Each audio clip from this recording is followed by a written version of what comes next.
So, yeah, let's get into the ramble. So, the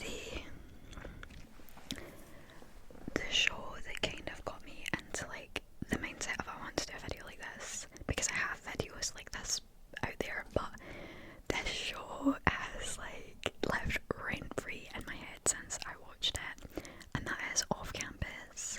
Now, I know a lot of you guys read a lot like I do, and this series is based off of sports romance. I personally have never read that series, and I'm still not interested in reading the series, which is funny, but the show is like, I loved it. I absolutely loved it, and it gives me hope for adaptations. I feel like I can't really speak to whether or not it's a good adaptation of the books, because obviously I've not read them, but I think the first book is The Deal. I've heard a lot about that book, I've seen it everywhere, you know, but I've just never wanted to pick it up before. But I felt like the story, like it just came across really well on TV. Now, I will say I'm not a big fan of like singers, bands, etc. in TV and in books, right? I think it needs to be done really well in a way that I don't cringe, and I did cringe, okay? I'm not gonna lie, I skipped a few scenes. I skipped a few scenes in this show purely because I cringe, and I just need to pause, and I just need to move on. So I did skip by a few of the scenes in this show. When she was playing the keyboard, if you know, you know. If you've seen the show, you'll know. That like first singing situation, I just couldn't deal. And then there's another like montage that it just, sometimes it makes me cringe a little bit. So, despite the fact the singing part kind of cringed me out, the soundtrack in this show is so good. There is a song that I was literally, like, I finished this, when did I even finish this? I finished this show, I binged it in less than a day. Like, the week it came out, and no regrets, but it is that kind of show that after I finished it, I was like, well, where do we go from here? Like, what do I watch now? I'll get into that though. So, I loved the soundtrack. There's multiple songs in this that are just so catchy. Some of them I didn't really think I liked at first, but they've grown on me, and now I just can't stop listening to them. So, specifically, the song called Sue Me is a banger. I love that song. And then the song By the Beaches is really good as well. I do like that. But all in all, just good vibes. I thought the casting was really good. Ali, she's iconic. I love her. I'm so excited for her in Dean's season. The chemistry that couple have is like insane. Actually insane. I think it must be so amazing as a director to cast people and then for them to have such good on-screen chemistry. Oh, that must be so good. So yeah, I loved their story. I felt like this season had a good balance of like, it wasn't just focused on the first couple. There was a lot of other like time for side characters, which I enjoyed, and I wasn't expecting it to be so, like, there was a lot of positive messages and quite like emotional messages in there as well. Low storage, of course, wouldn't be a video of mine without me getting the low storage notification. I'll definitely continue this series. I thoroughly enjoyed it. I thought the casting was great, and like, I'm invested in the side characters as much as I am with the main couple. To be honest, I preferred some of the other characters to the main couple. But yeah, I felt like it was overall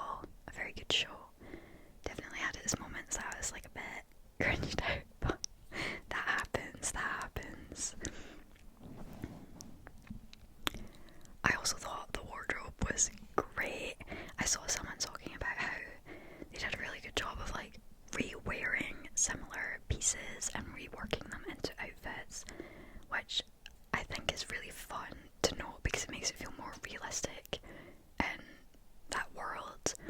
Like, no one's going about every single day with different outfits all the time, different pieces all the time, so I like that.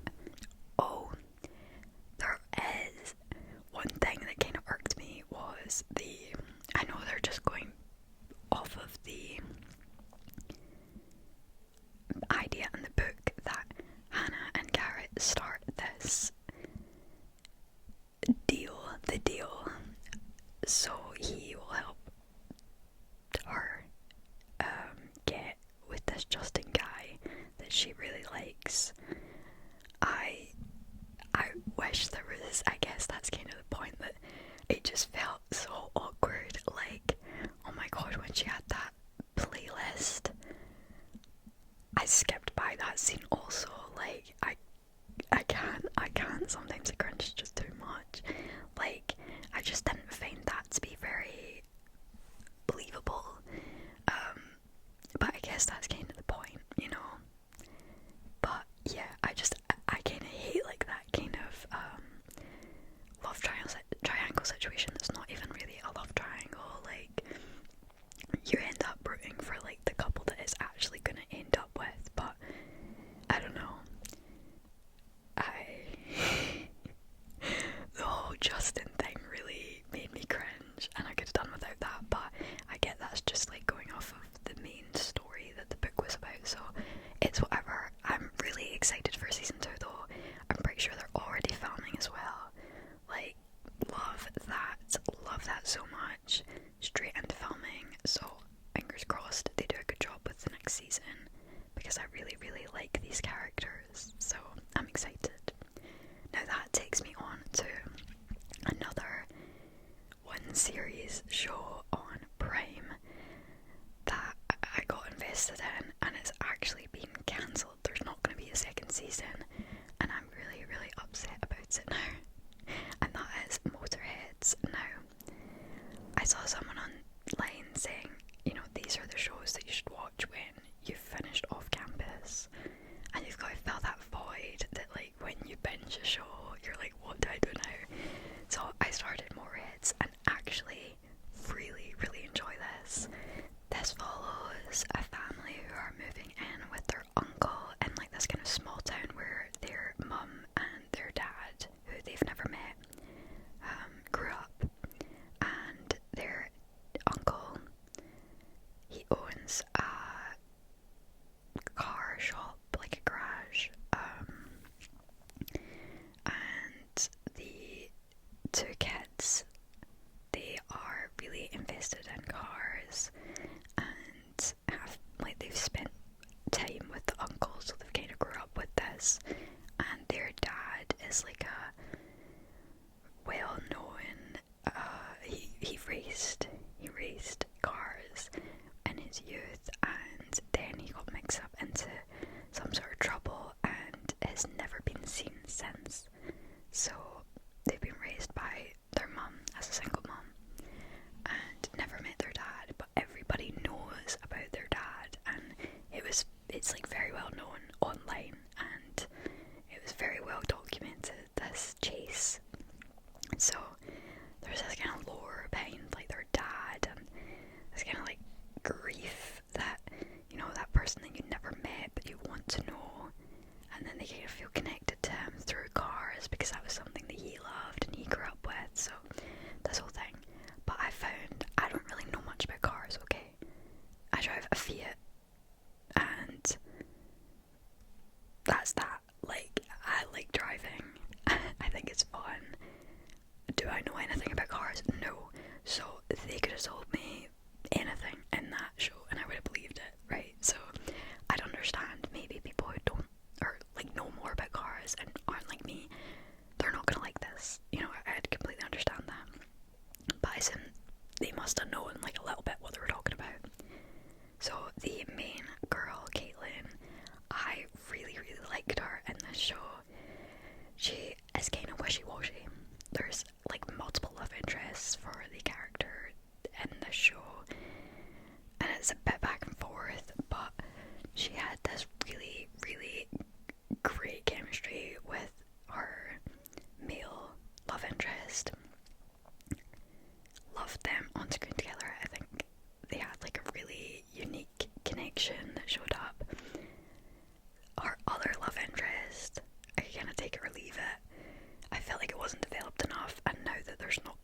a second season unless it gets picked up by someone else. It kind of feels like it's just hanging there and it's just a bit awkward. Like, it never really added anything in my opinion. So yeah, that was a bit annoying, and because I really liked her with the guy, like, they work on the car together, they work on cars together, he's got a motorbike, like, they have all this in common, and they kind of build up. It's just, it was never going to be beaten by the other love interest, and never will, now, in my opinion. So, I don't know. I don't really know where they were taking that, and I really want to find out, you know? It's a bit annoying. The show also ended on a massive cliffhanger. There's this kind of, like, he's pinned as the villain at the start, but then the more you learn about him throughout the show, he's kind of just, like, misunderstood and, like, in a really dark place. He recently lost his mum, and yeah, he's going through a lot of crap. So you kind of, in the end, like, you learning more about him, sympathising with him, like, seeing what he's going through. It was a really good turnaround for his character, and then there's a big cliffhanger at the end, and now I'm not gonna know. Like, I need someone else to pick up this show so I can find out what happens to all these characters. There was multiple cliffhangers, actually. That was quite frustrating when that is, like, I feel like you shouldn't be allowed, you shouldn't be allowed to end your show on a cliffhanger when you've not been approved for a second season. Like, that feels like common sense to me. Just because now everyone's like, well, what happens? But Caitlin has a brother, they are twins. He gets involved in kind of rally racing like his dad, and then they start working on their dad's old car that he was unbeaten racing in this car, and they all start to repair it for her brother. I can't remember his name now.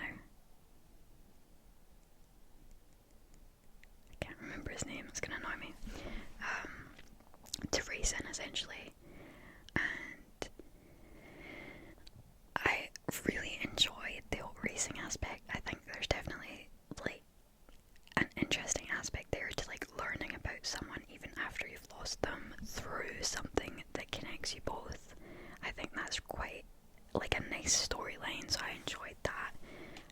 That, like, connection with his dad through racing. And then he has, again, a love interest as well that I think could have went places. Like, they had good potential. I saw people online talking, like, saying that they weren't really that interested, but I don't know, I think there's always that trope of, like, popular girl and, like, not as popular, or, like, underdog guy. So I think they had good potential, personally. I would have liked to have seen it get developed a bit more, especially with how the ending turns out. I'm not gonna say it because I don't want to spoil it for anyone that's not seen, but if you know, you know, like, that ending, and we're never gonna find out unless someone else picks it up. There was also a scene in Motorheads that, oh my god, like, has lived rent free in my brain. There is this, like, really nostalgic, beautiful scene with cars doing donuts and everyone, like, on the sidelines watching, and I heard that first, like, little strum of the guitar. I knew what that song was going to be. No I Can, A Few Between Villages, so good. Like, that song is impeccable and so emotional and epic, and as soon as I heard it I was like, I'm done. Any show that has No Can in it, instantly love you, instantly. Like, you know exactly what you're doing. That scene, like, you need to look up No I Can, Motorheads. If you're not going to watch it, at least watch this scene. Oh my god, it gave me, like, kind of like older TV show vibes. Like,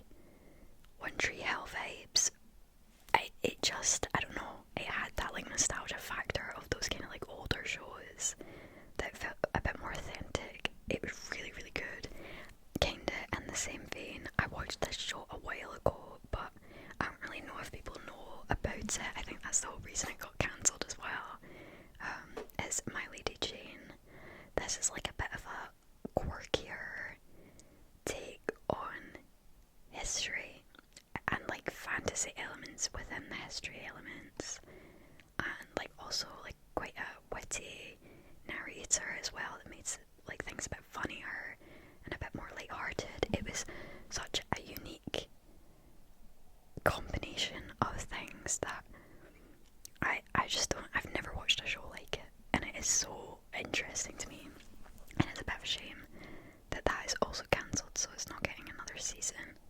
Bit disappointing, because I think it is really, really fun, and I think shows like that, they have such a strong, like, even if it's a bit of a niche audience, the people who love that show. So it's even more heartbreaking when it's not picked up again, because it's like, when are you ever going to find a show like that again? Now, I will say, I was a bit thrown off with the horse in this. If you know, you know. Bit thrown off that there was a horse. Why is a horse here? But again, another on-screen couple that had great chemistry and banter. I think it's really hard to come across that these days. A lot of on-screen romances just feel quite stale and a bit forced and just a bit uninteresting to me. So these shows that I've mentioned, I think, are examples of good on-screen romances. Because I'm a romance girl. I love love. I love love. I love watching love. That's what I read about. I love books with romance. I love shows with romance. So I love finding shows that actually do it well, because it's just so satisfying seeing like good on-screen chemistry. It's just quite rare to come by. So that's another one that I'm really disappointed that's cancelled and won't be getting another season of that. Also really loved the outfits in this. Loved the outfits. I think that was like a kind of fun way to do like a historic, like kind of spin-off, or like, yeah, like a different narrative of history rewritten, you know. It's like quite an interesting take, so that's another reason why I really enjoyed it. I absolutely love the show Rain. I've rewatched that show, I couldn't tell you how many times. I love Mary in that show. I think the actress is incredible. I love her so much, and I think there's a lot of like really great side characters in that show as well. Anyway, I'm getting off topic, but I really love that kind of loose historic show. I love that. It's not really like supposed to be educational, but it's just so entertaining to me. I love the outfits. I love the historic element. I think it's so entertaining, even if I'm not actually being educated about history. Now, finally, I have this show to talk about. That is like, this show is messy. This is an older show. I think this has been out since like early 2000s. This is called the L Word. The L Word. The L Word. The L Word. This made me realise how tame TV shows have become, because holy crap, this is so chaotic. This is heavily based in love and relationships, as you can assume from the title, but it reminds me of like a bit of like Sex and the City, but mainly focusing on lesbian relationships and couples, and it's based in LA as well. I have like a love-hate relationship, because I get really invested in my characters in both books and movies, TV show, whatever, but a lot of the actions in this, my characters are disappointing me a lot in this show. I think I've just went on to season 4. Season 3, if you've watched season 3, you'll know it was insane. I genuinely thought they had like new writers, directors, everything. Like, this show was mental. It was absolutely mental. But I really like Shane, Alice, and I like Jenny. I didn't like her in season 1, but she's definitely grown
some songs and stuff. It's quite good. So yeah, season 1 is chaos. You're jumping right into chaos. Season 2, I liked season 2. Season 3, I don't know. It had its moments, but I don't know. Definitely not my favourite out of the ones that I've watched so far. So if you like your show messy as hell, you like having a bit of like a love-hate relationship with your characters and plots as well. Like sometimes I'm just like, why did we need this as a plot? What are we doing? But I can't lie, it's quite an addictive watch. When I get invested in something, I definitely just like dive straight in. So that's gonna be me here. But I have, after watching season 3, I've not started season 4 because I'm like, what are we doing? What are we actually doing? I just don't know anymore. So that's been the 4 main shows that I've been watching, but kind of like as my chill side piece, I've been rewatching a show that I loved as a kid that's on Netflix, and that is H2O, Just Add Water. Completely different from the shows that I've just mentioned, but I love this show. I love reliving the dream that I thought I could be a mermaid when I was younger. Like, I just love it. It's such good vibes, and I just don't think it gets old. It's such like a wholesome, cozy little vibe, you know. I don't know, it's nice to like throw on something, you know, that I don't really need to watch, but I can just like have on as background noise if I'm getting ready, or if I'm cleaning, if I'm playing Stardew, something like that, that I just want on in the background. It's just a nice, like, it's just a nice vibe. It's just such a nice vibe. But it really makes me want to go swimming. I loved swimming growing up. I think this show had a lot to do with that. I was such a water baby. I still am. Like, truly think that if I lived near a beach, I would go swimming a lot more. I'd be around water a lot more. But I live in Scotland. I'm not gonna go like dipping in the freezing cold, icy shores. Like, no, that's not happening. That's not for me. But it makes me want to go swimming and just be in water. I really, really love swimming. So I've been saying for ages that I'll get back into swimming. So this is like, watching this show, I'm like, yeah, I'm definitely gonna do it this summer. But it needs to get a bit warmer, because like, the thing I hate about getting out of the water is then your hair is wet and you're wet, and it's just like, I'm just freezing cold, and now I smell of chlorine, and nothing's good about that. It's different when you're on holiday and it's like a week I just spend completely in the pool with my goggles on, swimming about. That's the life I love. But that's different because you're in 30-degree heat, and it's like a nice relief to go in the pool. So I'm just making issues out of nothing, essentially. But I do want to go and get back into swimming. This has been good nostalgia for me, and I really love the outfits again in this. Some of them are so funny, but I actually saw a video of a girl putting like a headband on and then braiding the headband into her braids. Cleo does that. Cleo's been doing that. Like, so funny how trends just like make their way back. And when I was in Liverpool, I was wearing a fit that literally made me feel like Ricky.